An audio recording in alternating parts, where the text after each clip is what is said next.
Hi, I'm Dave Spaulding from Handgun Combatives. What I would like to attempt to do in this particular video is answer a battery of questions that I think most every instructor in the combative skills probably receives.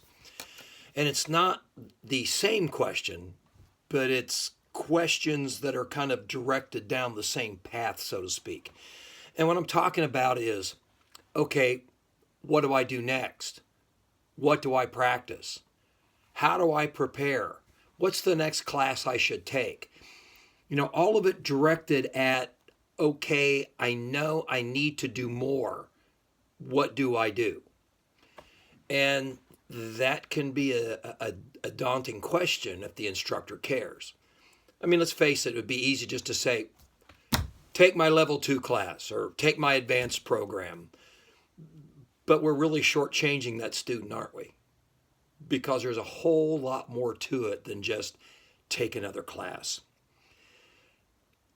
I like to think of building skills and trying to develop a personal preparedness program like building a pyramid where each block has to be tied to the next and then built upon each other.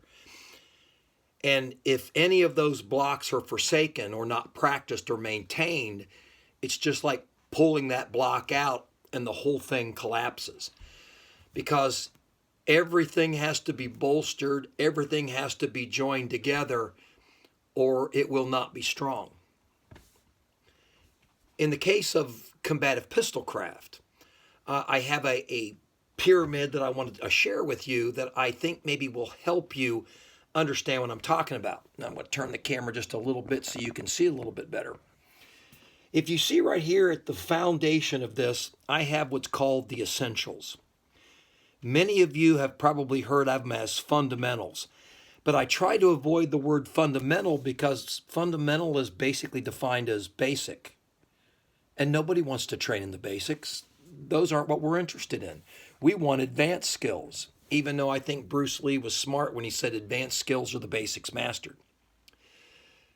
What we need to understand is that those fundamental or foundational skills, that's why it's on the bottom of my pyramid, they are foundational skills that everything else is built upon.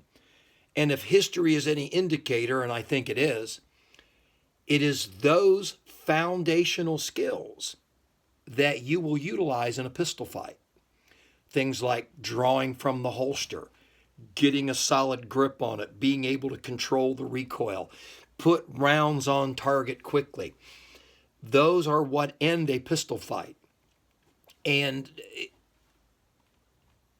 that makes them not basic. It makes them essential, which is defined as absolutely necessary. So the foundation of everything we do is based on these essential skills, and there's no way around it. You have to maintain those. Those are the foundation. Not to maintain those would be like building your house on styrofoam. It just isn't going to hold up. But the foundational skills, the essentials alone, are not enough because those skills are basically just shooting skills. We have to take that pistol from a sporting implement or a plinking tool and turn it into a weapon of warfare, so to speak. So we have to add the next layer. We have to add the combative aspects. What are the combative aspects? Well, those would be things like shooting in unconventional positions. Yeah, nobody likes to get on the ground and get dirty. They don't like to roll around. They don't like to have troubles getting up and getting down. But you may have to get down behind the tire on your vehicle in a fetal position and shoot underneath your car to hit your attacker.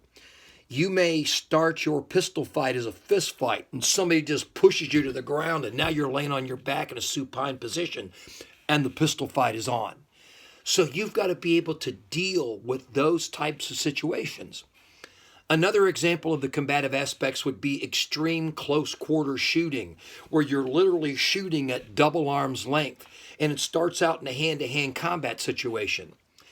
My good friends Rich Nance and Greg Ellifritz both do a great job at addressing these type of skills.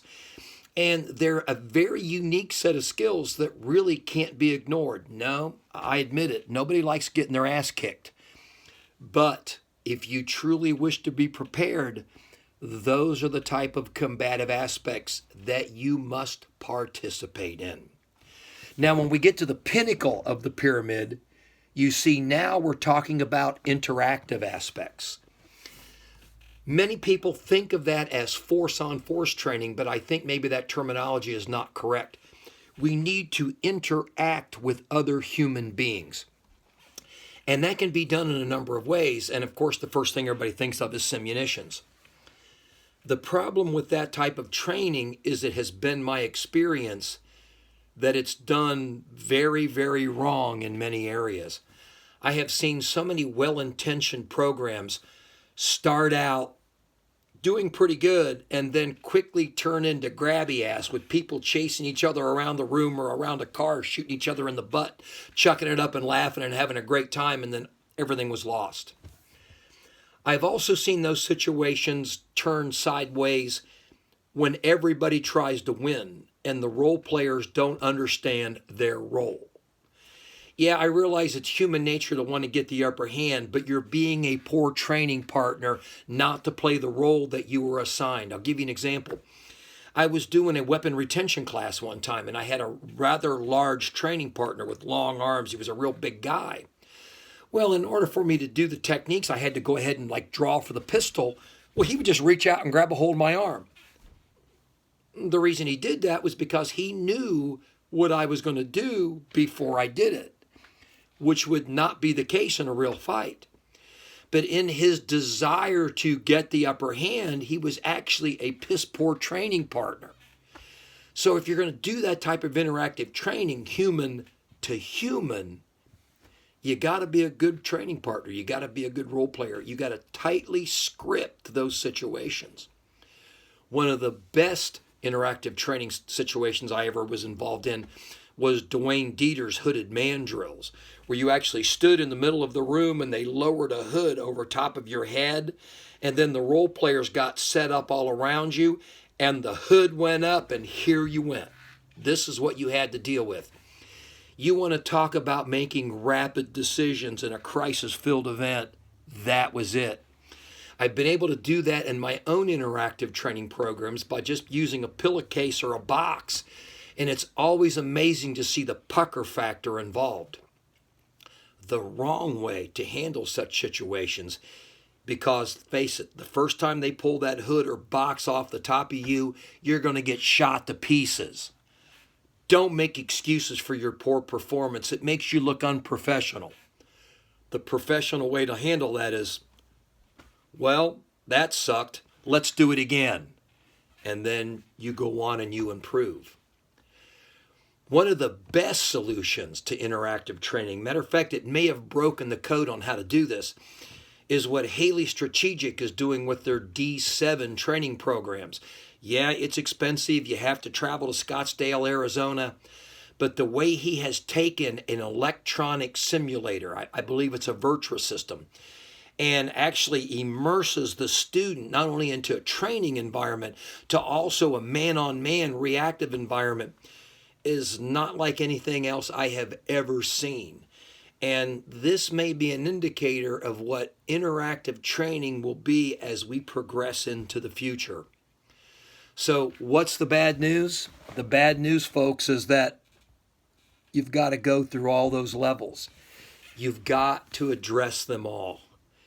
Just taking your CCW class and going to the range every month and shooting your gun is not going to make you prepared for the most pandemonium-filled, scary, extreme few moments of your life where if you do not prevail, you perish.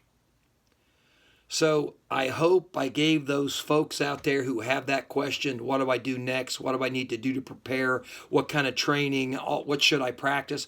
I hope I've given you an idea in kind of a general term what you need to do next.